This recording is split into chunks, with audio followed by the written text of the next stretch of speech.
Bom, bem-vindos, bem-vindas a mais uma reunião pública das nossas tardes e noites de domingo, quando juntos aqui estudamos o Evangelho narrado por Mateus, do Novo Testamento, não é? À luz da doutrina espírita. E antes de começarmos, já demos início à nossa gravação, lembrando que ao final da prece final, nós paramos a gravação, não é? E aí conversamos um pouco sobre o que falamos aqui. Muito bem.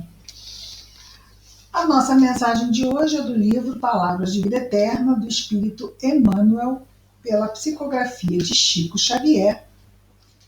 E o título da mensagem é a mensagem 164, e o título é Asseio Verbal. Asseio, né? Limpeza verbal. E o versículo destacado por Emmanuel são palavras de Paulo, escrevendo aos Efésios, no capítulo 4, versículo 29, diz Paulo: Não saia da vossa boca nenhuma palavra torpe, mas só a palavra que for boa, mas só aqui, né, a palavra que for boa para promover a edificação. Então, toda palavra que não promove edificação é torpe, né? É ruim. Aqui, segundo Paulo, e também segundo aquilo que sabemos. Então, vamos ver o que Emmanuel comenta sobre as palavras de Paulo, que vamos repetir. Não saia da vossa boca nenhuma palavra torpe, mas só a que for boa para promover a edificação. Comenta então Emmanuel: quanto mais se adianta a civilização, mais se amplia o culto à higiene. Reservatórios são tratados, salvaguardando-se o asseio das águas. Mercados sofrem fiscalização rigorosa com vistas à pureza das substâncias alimentícias. Laboratórios são continuadamente revistos a fim de que não surjam medicamentos deteriorados. Instalações sanitárias recebem diariamente cuidadosa asepsia. Será que não devemos exercer cautela e diligência para evitar a palavra torpe, capaz de situar-nos em perturbação e ruína moral? Nossa conversação, sem que percebamos, age por nós em todos aqueles que nos escutam. Nossas frases são agentes de propaganda dos sentimentos que nos caracterizam o modo de ser. Se respeitáveis, trazem-nos a atenção de criaturas respeitáveis. Se menos dignas, carregam em nossa direção o interesse dos que se fazem menos dignos.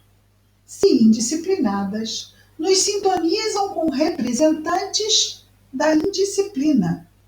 Se azedas, afinam-nos de imediato com os campeões do azedume.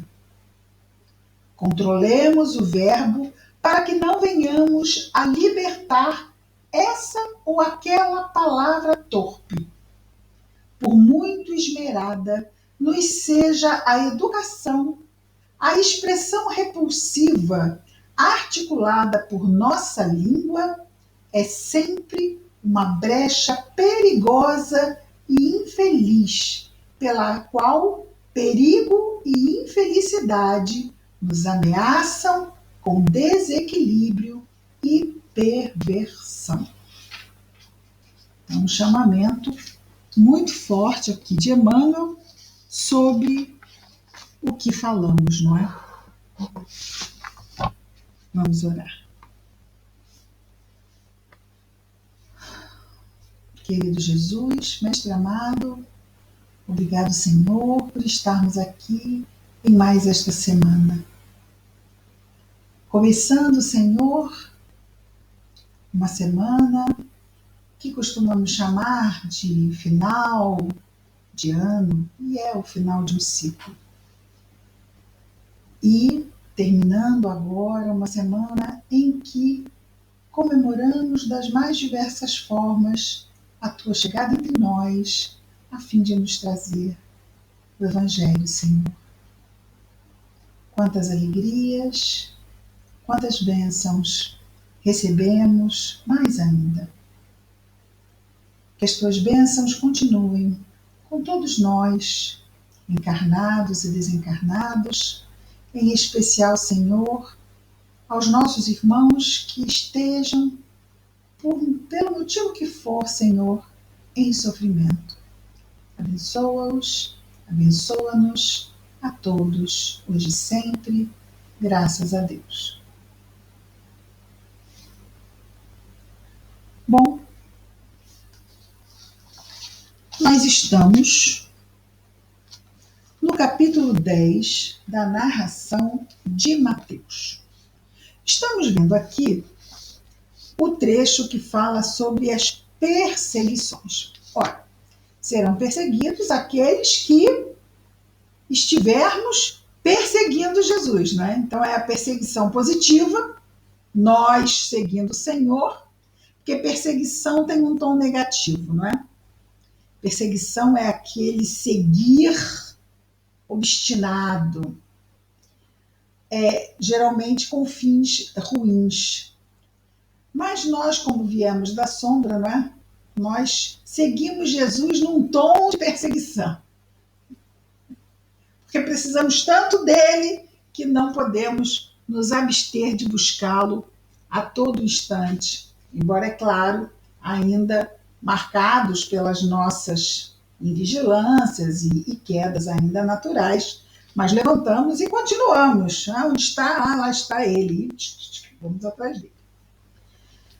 Mas, claro que essas perseguições aqui são junto àqueles discípulos que aqui, nesse momento da narração do Evangelho, recebem de Jesus as orientações para a tarefa que eles iriam ter de sair às cidades e começar a exercitar a pregação do Evangelho, não sem também receberem dons de cura, porque os dons de cura chamavam muito a atenção. E não só chamavam a atenção, como também davam à palavra a força do fenômeno, certo? Então as pessoas vinham, eram beneficiadas tanto fisicamente quanto no campo das ideias, no campo mental. Então temos aqui que nós terminamos aqui na semana passada, vamos ver aqui o versículo que vimos por último. Não temais, né? Porque estamos falando de perseguição. Perseguição já vimos que não é uma coisa muito positiva, né? As pessoas que perseguem não têm, na sua maioria absoluta, intenções de fazer o bem, não é? Perseguir uma intenção mesmo negativa. Então, perseguições podem estimular o temor. Por isso, Jesus não diz apenas uma vez, não é? Diz mais de uma, para que não temais. Não temais. No imperativo. Ele não está aconselhando. Ele está sendo assertivo.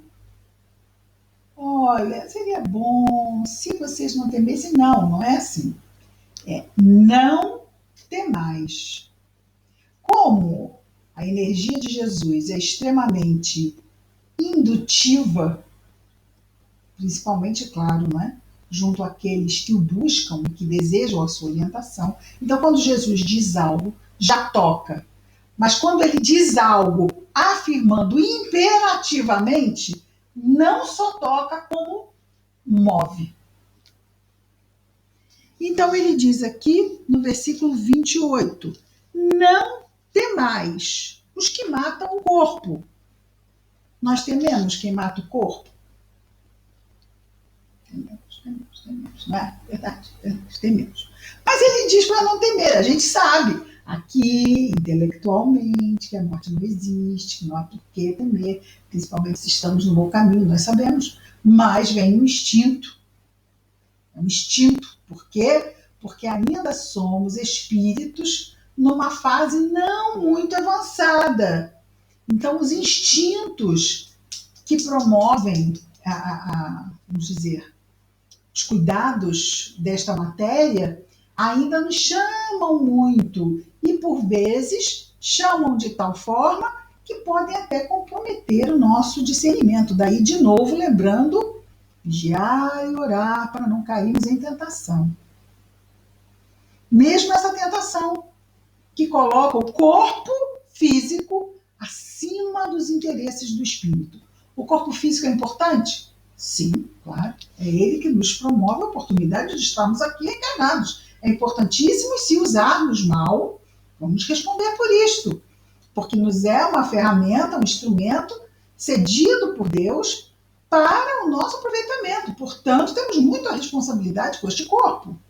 Mas este corpo nos serve e não nós a ele. Portanto, ele não pode ser para nós pedra de tropeço. Faz sentido? Não é? O corpo não pode ser para o espírito imortal uma pedra de tropeço. Por quê? Porque ele fica e nós vamos. Assim como tudo que está aqui. Vai ficar tudo e nós vamos.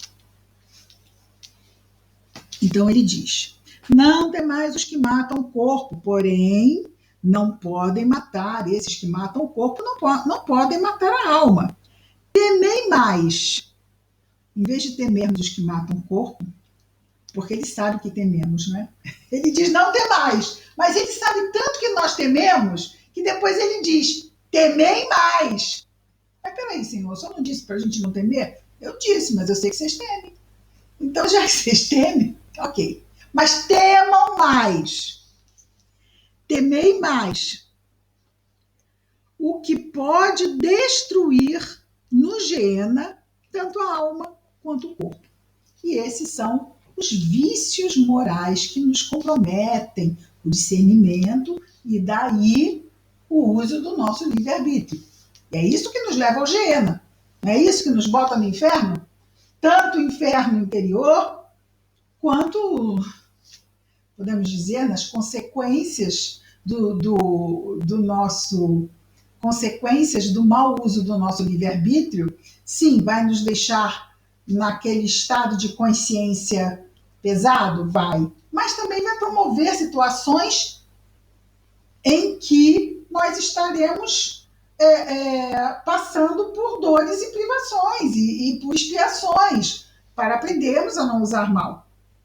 E também desencarnando ainda nessas vibrações baixas, não é, que o mau uso do livre-arbítrio nos coloca, também estaremos em esferas espirituais densas, baixas, escuras, que não são nada aprazíveis. Né? São esferas realmente densas e dolorosas.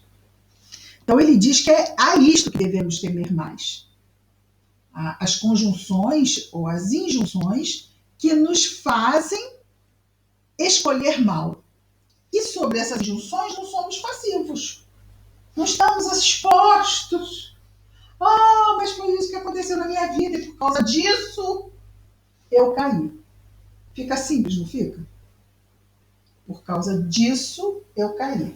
Não, eu caí, e é claro, como nós temos um discernimento do certo e do errado, eu caí porque eu não fui forte o suficiente para me manter firme apesar disso.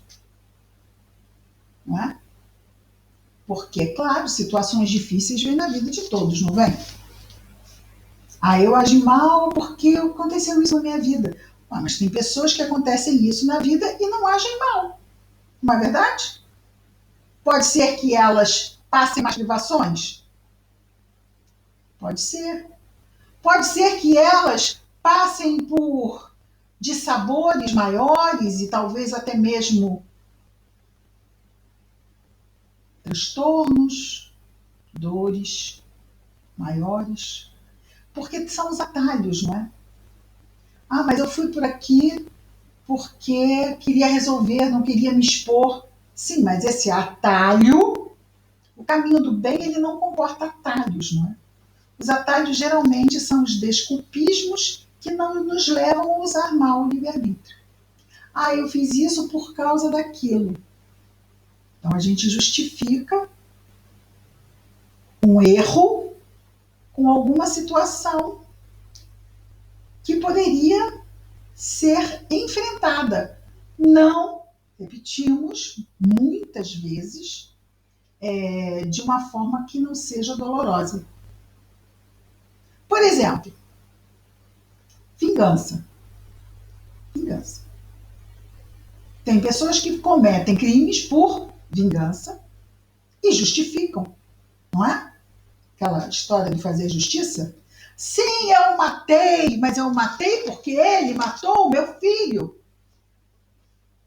Então, eu estou justificando o meu erro por causa de uma situação em que eu digo não haveria outra forma de lidar com isso, mas outras pessoas lidam de outra forma sem cometer crimes, não é? Então, enquanto nos respaldamos, nos escoramos em desculpas que tentam justificar erros, dificilmente a gente consegue sair desta malha, né, de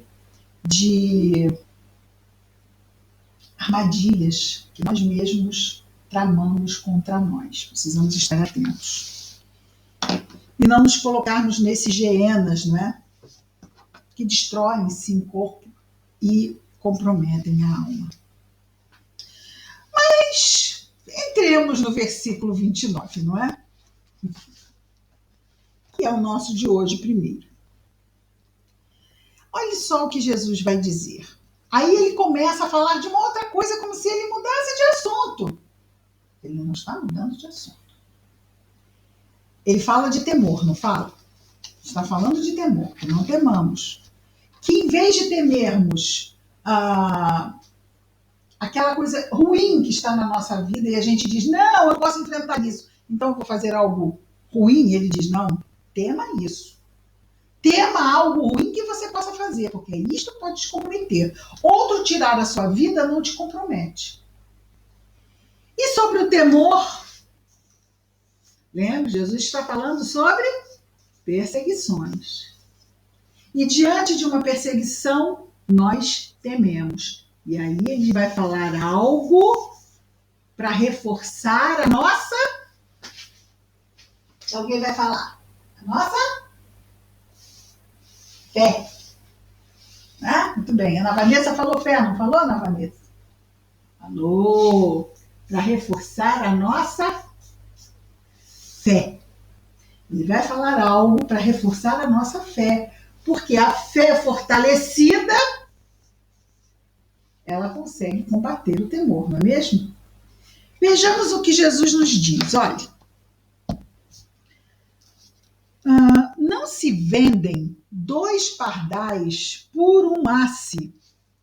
Um asse, o que é um asse? O asse romano corresponde a aproximadamente a 16ª parte de um denário, o que equivaleria a um pouco menos da metade de 1 centavo. Ou seja, 2 pardais valem muito ou valem pouco? Dinheiro. Valem pouco. 2 pardais valem pouco. E Jesus pergunta, não se vendem 2 pardais por um asse, e nenhum deles cairá sobre a terra sem consentimento de vosso Pai. Então, olha o pardalzinho. 2 vale um asse. Imagina ele nem falou de um pardal. Ele já trouxe logo 2, para ver se... Mas vale tudo muito pouquinho, né? Em termos de valor. E dentro da criação, nós somos os seres que estamos, vejamos, interessante isso, não é? A nossa morte é diferente da morte de um ser que não chegou ao estágio de espírito. Por quê? Porque Deus gosta mais de nós do que gosta dos animais ou das plantas? É por causa disso? Não. A nossa morte é diferente da morte de uma planta ou da morte de um animal, porque a nossa morte tem um sentido moral. A nossa morte, na nossa vida, tem um sentido moral. A morte do animal, na vida do animal, não tem um sentido moral. Tem um sentido puramente evolutivo, animicamente, não moralmente.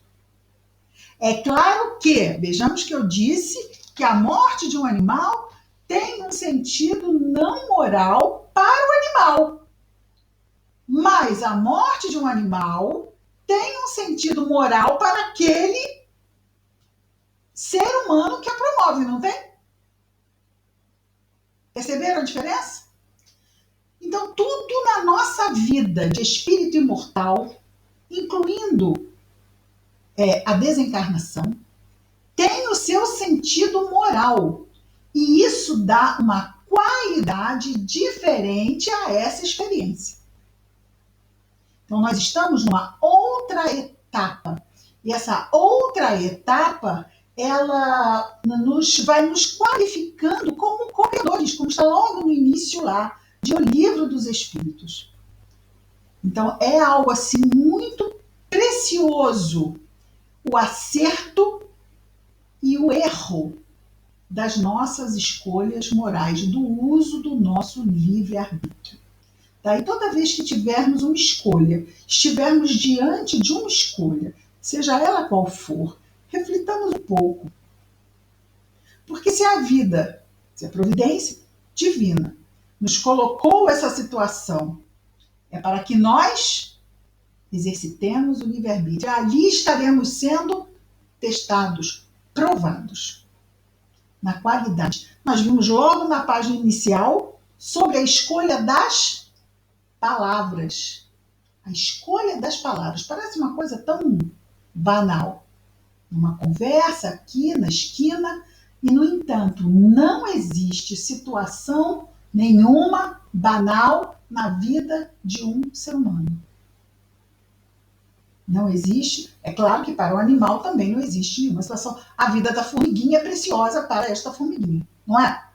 Então, ok, vamos entender isso sem desconsiderar a importância de todo mundo, de todos os graus evolutivos, não é? Mas nós estamos falando aqui da nossa experiência como seres humanos.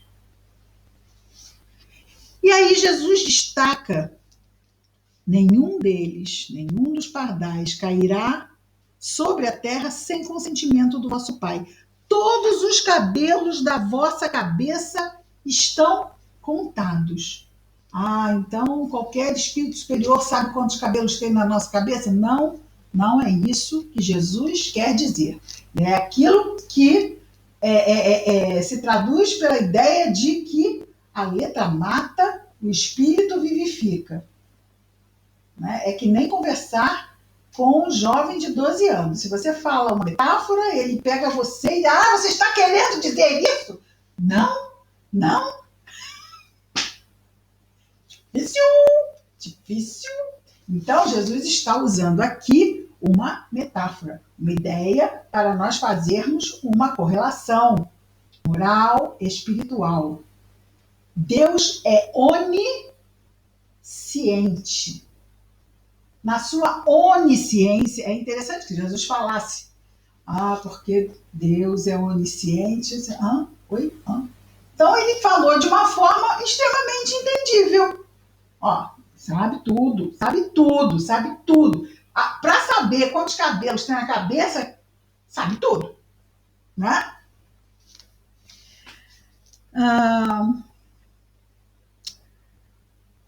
Todos os cabelos da vossa cabeça estão contados. Se os cabelos estão contados, Deus sabe que estamos sendo perseguidos? Sabe. Deus sabe quem nos persegue? Sabe. Sabe o porquê da perseguição? Sabe. Então está, né, como diz, está tudo dominado. Né? Está tudo sob controle. É esse sentimento de segurança. Segurança. Como uma criança que sai pela rua, pode atravessar uma rua movimentada, mas ela está de mão com o pai ou com a mãe. Então ela atravessa a rua segura. Ela não tem medo de que alguma coisa possa acontecer a ela, porque ela se sente segura. Se ela estiver sozinha no meio da rua, né, provavelmente pode acabar até atropelada, porque não vai saber lidar com aquela situação. Então, essa segurança, né? A fé vai nos trazer essa segurança. E, de novo, vai atuar contra o temor. Portanto, ele repete no versículo 31. Todos os cabelos estão contados? Portanto, não temais. Vós valeis mais do que muitos pardais. Olha que coisa mais linda! Olha que coisa mais linda! Vós valeis muito mais do que muitos pardais. E aí nós lembramos de uma outra fala de Jesus, não é? Sobre os lírios do campo, não é? Que não tecem nem fiam, e no entanto, nem Salomão em sua grandeza se equiparou a um deles. Então, se Deus cuida dos lírios do campo do jeito que cuida, como cuidará de nós? Então, de novo, fé, confiança em Deus. Vejamos que aqui Jesus não arroga para ele. Tenham confiança em mim. Jesus leva ao Pai. Eles serão perseguidos por serem discípulos de Jesus. Mas Jesus está aqui, ou esteve aqui, continua aqui, por decisão e vontade divina. Então, se nós temos Deus,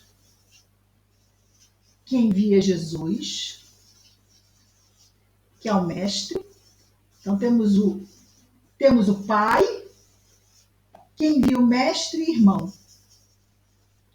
E nós temos os discípulos,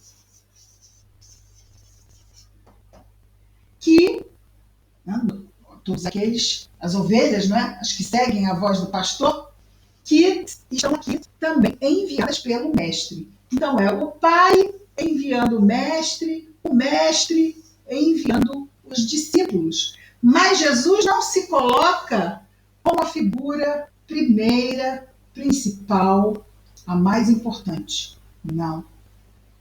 A primeira e única figura principal, mais importante é Deus.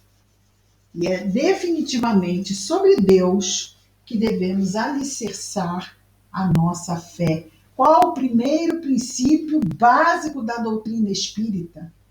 A existência de Deus. Portanto, não temais. Vós valeis mais do que muitos pardais.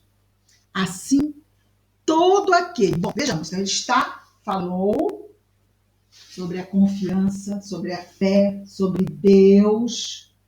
E agora ele vai falar sobre algo que decorre disso.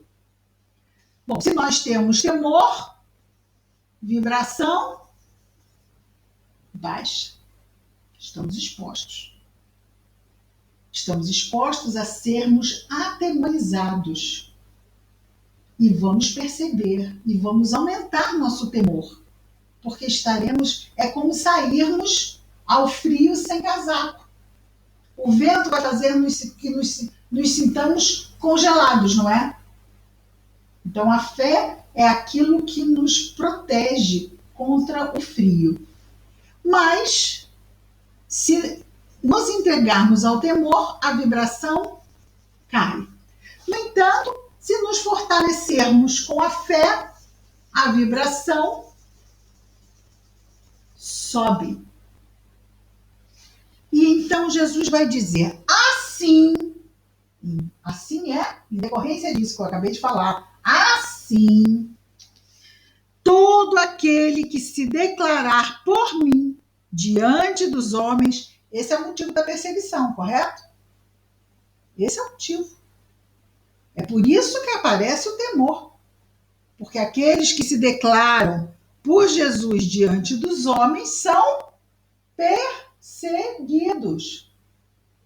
Assim, todo aquele que se declarar por mim diante dos homens, eu também me declararei por ele diante de meu Pai que está nos céus.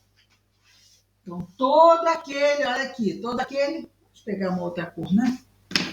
Não sei se vai aparecer, mas vamos tentar. Vermelhinho. Todo aquele discípulo, todo aquele que se declarar por mim diante dos homens, aqui a ligação, ó. Ele então declarará, usando as exatas palavras, eu também me declararei por ele diante de meu Pai.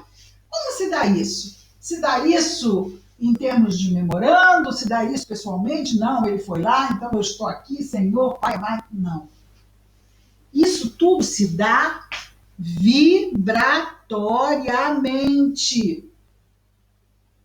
Todo aquele que for e se declarar por mim diante dos homens, então quem fizer isso vai ter temor? Quem tem temor não vai enfrentar isso. Porque isso exige coragem. E essa coragem quem dá? É a fé. A fé dá coragem. Então, essa coragem aqui, essa fé, vibração. Então, o que ele está dizendo é uma corrente vibratória. Uma corrente vibratória. Flui. Flui. Sintonia. Sintonia. Sintonia. Muitas pessoas podem estar sofrendo, passando por perdas, dificuldades, provações ou expiações. Podem estar sofrendo, mas estão serenas. Estão firmes, entendendo que se aquilo está acontecendo é porque Deus permitiu. Se Deus permitiu, há uma excelente razão. Não é uma boa razão, é uma excelente razão. Devemos apenas o quê? Duas coisas. Fazer o nosso melhor e ter paciência, porque vai passar. Às vezes a pessoa começa a fazer o seu melhor, mas não tem paciência. E entrega o jogo, né? Como se diz? Chega! Não aguento mais, está demorando. Problema. Quem gosta de esporte, né, Renatinha? Sabe que o jogo só acaba quando termina, não é isso? Então, se você sai antes do jogo terminar e é um jogador, você perdeu o jogo, correto? Está cansado, mas você sabe exatamente quando ele vai terminar. Ou no ponto número X, ou no basquete, quando der o número, quando terminar aquele tempo, vai acabar. Então, se nós sabemos de como são as injunções da justiça divina, nós sabemos que estamos passando por provas e que essas provas vêm para o nosso crescimento, mas muitas delas são enormes desafios. Mas Deus sabe, foi Ele que me os enviou. Foi Ele. Bom, se foi ele, tá tudo certo. Então, peraí, que eu tô entendendo. Foi Deus que me enviou isso. Aí é aquela história, né? Alguns diriam, então não é pai, é padrasto. Já não tá entendendo mais nada de novo. Para, respira. Deus enviou? Então, ok. É alguma coisa importante, necessária na minha vida. E eu posso ganhar muito com isso, espiritualmente e moralmente. Então, nesse momento, eu vou parar, eu vou refletir, eu vou orar para buscar inspiração, porque a minha vontade é largar e ir embora. É ou não é? É a vontade que dá. Vamos pensar no jogador que está lá, cansado. Qual é a vontade que dá? Que alguém apite o fim do jogo, para ele poder sentar. Mas ele sabe que o jogo não vai terminar antes do seu final. E ele vai, se for um jogador consciencioso, vamos chamar assim, né? Consciencioso, minimamente consciencioso, ele vai ficar. Porque foi para isso que ele entrou no campo, não foi? Todos nós entramos nessa encarnação sabendo exatamente lá. Depois a gente aqui esquece. Mas nós saímos de lá sabendo tudinho. Sabendo que a gente ia encontrar, sabendo as cascas de banana que a gente ia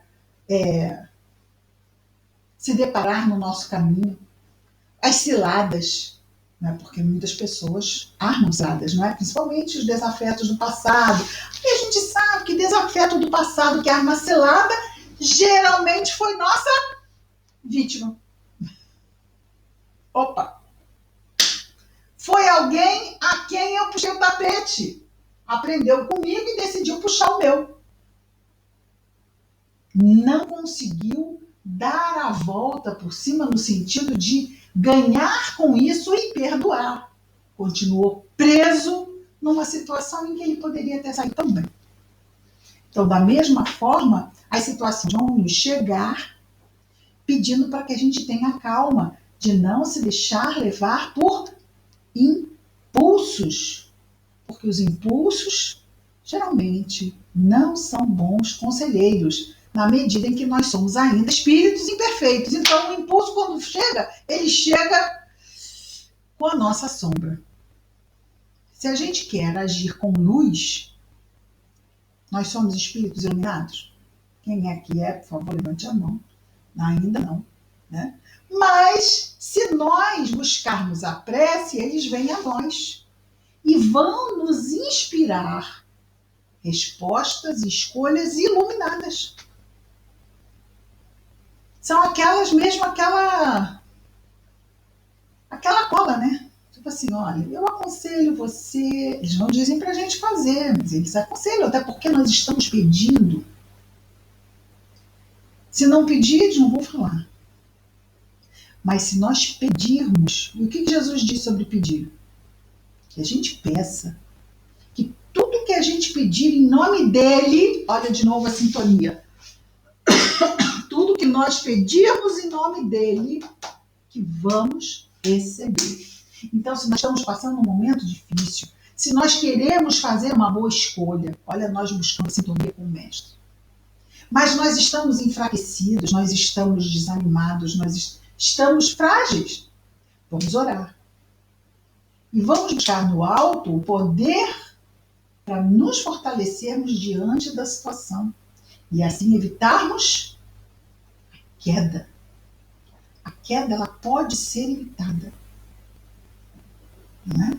Muitas vezes a gente percebe isso quando? Depois que caiu. A gente fala assim, puxa vida, não precisava estar assim, não precisava ter chegado nesse ponto. Ok? Mas já estamos percebendo isso, mesmo depois, é o processo. Desculpa. Engasguei. É o processo. É o processo. A natureza não dá saltos e a gente não faz os insights e dos insights vai direto para o exercício pleno das nossas capacidades. Quem dera. Né? Os insights... Insight não é aquela luz assim que acende? Vocês já viram vagalume? Esse é o nosso insight, faz assim, aí apaga. O insight, às vezes ele leva tempo para chegar. A gente assim, vou, mas quando a gente vai, a gente já fica assim, não vale a pena. Então, aí sai e fez, precisamos de mais tempo. Certas situações exigem mais tempo, mais experiência. Dizem alguns, não caiu ainda o suficiente. Quando caiu o suficiente, o insight vem e a luz não apaga mais. Por quê? Porque a gente está cansado de evitar, protelar, adiar. E aí a gente, olha, quer saber? Eu estou perdendo tanto. Chega, não tem... Acabou, não quero mais. Agora eu vou enfrentar e seja o que Deus quiser. Esse seja o que Deus quiser é uma maravilha, né? Seja o que Deus quiser. Aí Deus deve falar assim, tem certeza? Por mim, fechou. Né? O que Deus quer o melhor para nós. Mas aí vem os desafios, né? Os desafios vêm, mas vêm permitidos por Deus, fortalecidos pelo Mestre nas suas lições. Não tem como dar errado. Dá errado? Dá errado. Mas, em tese, não tem como dar errado. Porque tudo vem, o tamanho da cruz, o tamanho do ombro, vem para dar certo. Bateu na nossa porta, é para dar certo. Mas pode ser que dê errado? Pode ser que eu erre? Pode. Isso é ruim? Não. Errar faz parte do nosso caminhar. Muitas pessoas dizem assim, eu não precisava ter errado. Errou? Errei. Se errou, é porque precisava ter errado. Vocês concordam? Quem não precisa errar, não erra. Quem erra é porque ainda precisa errar. Até que não erre mais, pelo menos naquilo.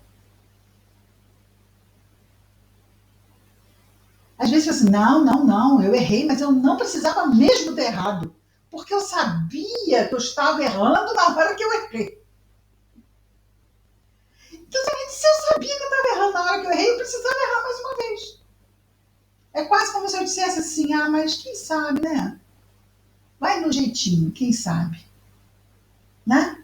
Vamos dar mais uma desculpa, aquilo que a gente falou antes, né? Mais uma desculpa. Aí não tem jeito. Aí a gente acaba no final, dá errado de novo, claro, vai dar errado, porque uma escolha errada não pode dar uma consequência boa. E por fim a gente esgota tudo e diz assim, quer saber? É não mesmo. Seja o seu falar, sim. Não.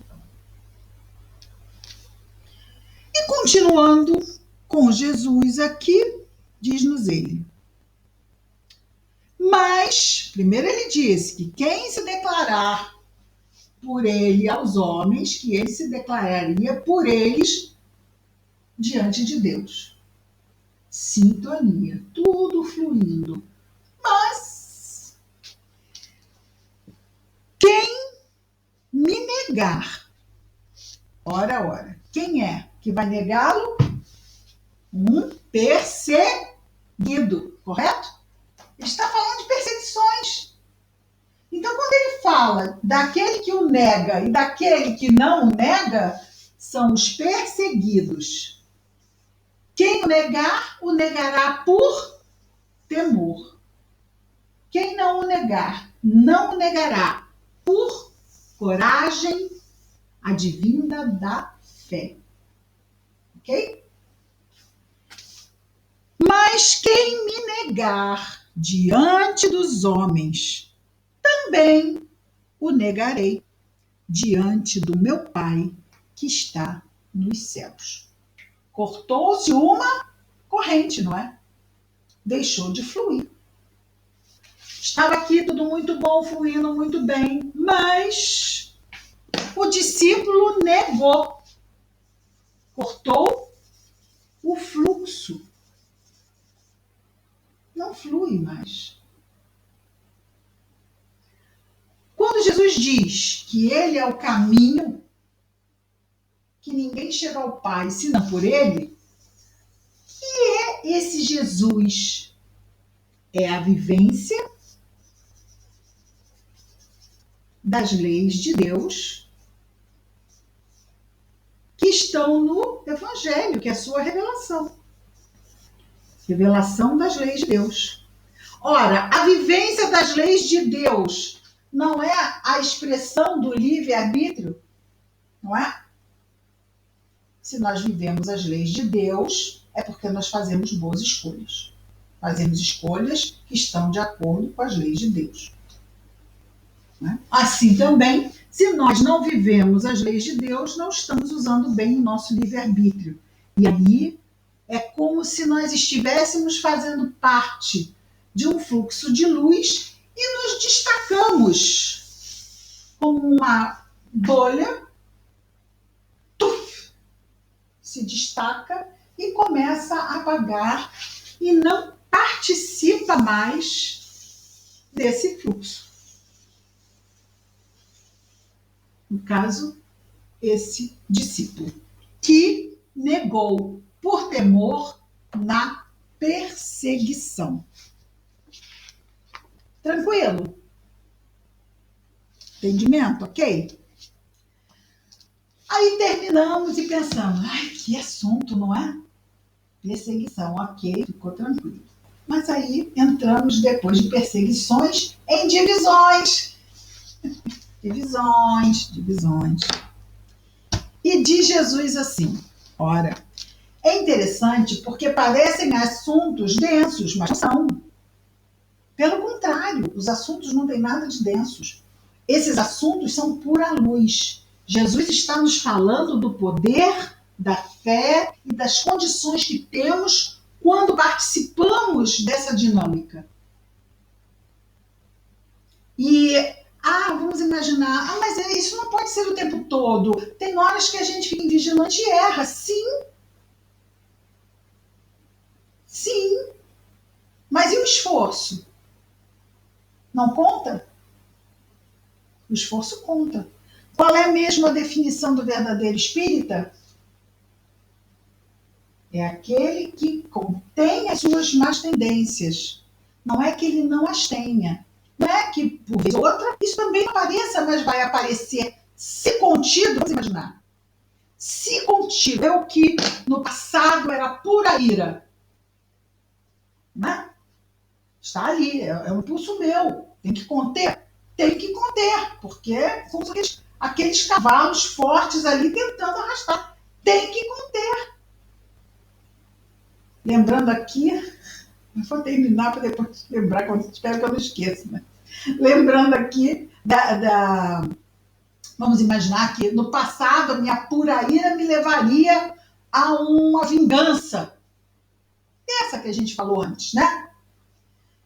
Mas hoje, porque eu estou lá, né, segurando os meus corcéis, meus cavalos desembestados, eu não faço uma vingança, mas eu viro os olhinhos, eu olho com desdém e falo alguma coisa assim, bem, né?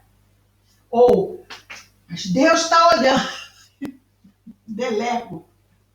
Vou passar a justiça para Deus, né? Não, porque Deus vai fazer justiça.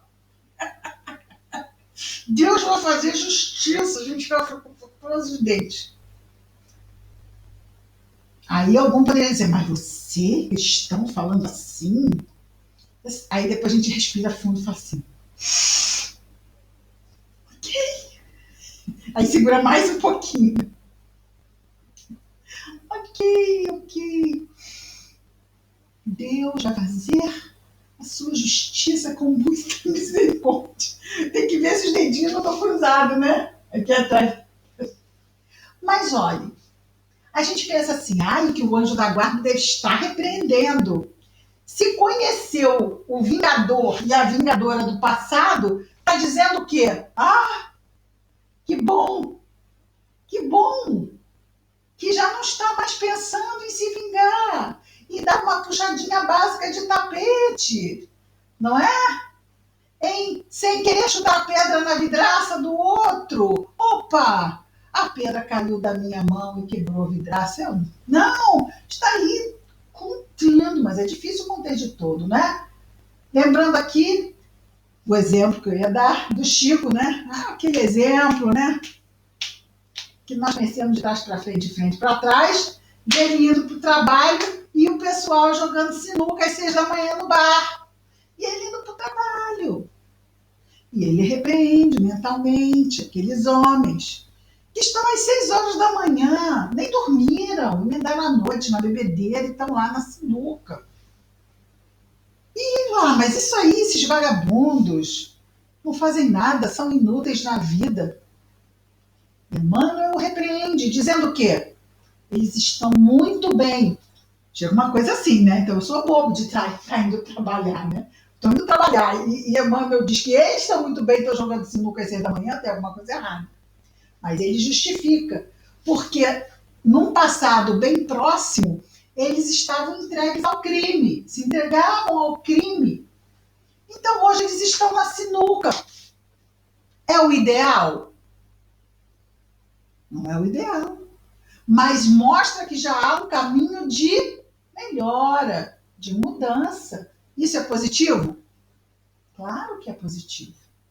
Então, se hoje nós estamos controlando o verbo, não temos na página inicial o controle do verbo? Não é? É muito fácil falar palavrão, não é? Todo mundo fala em todos os lugares. É muito fácil.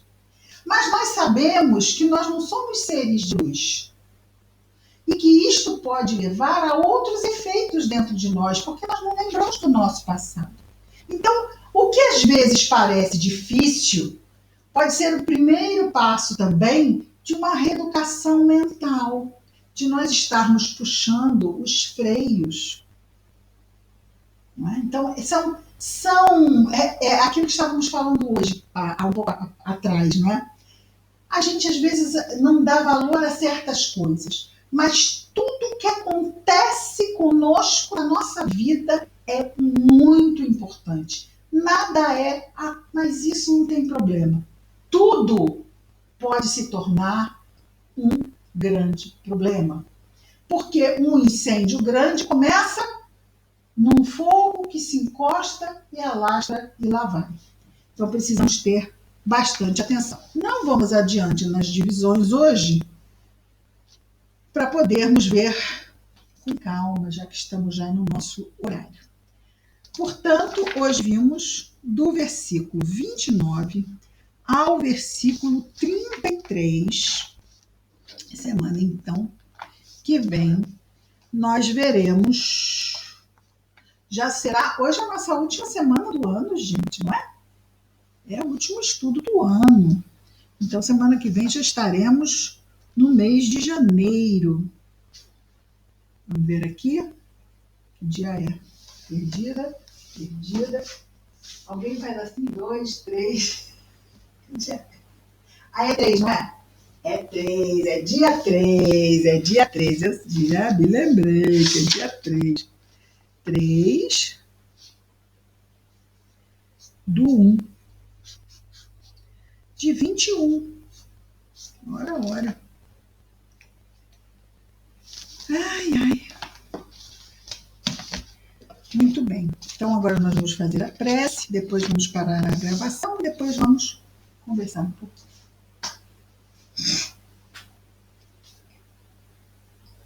Querido Jesus, obrigado, Senhor, por esse ciclo que se encerra e que nos trouxe, Senhor, tantos e tantos desafios.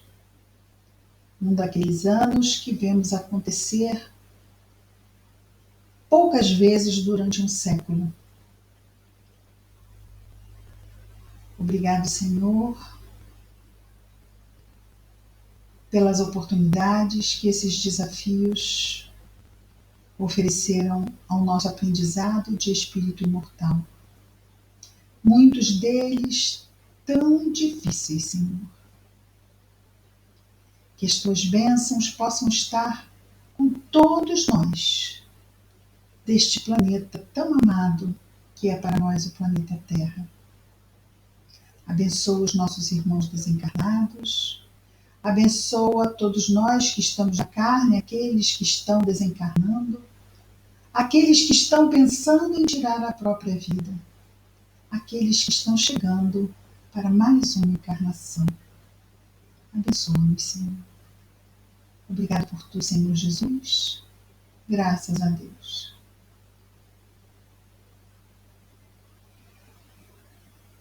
Vamos desligar aqui.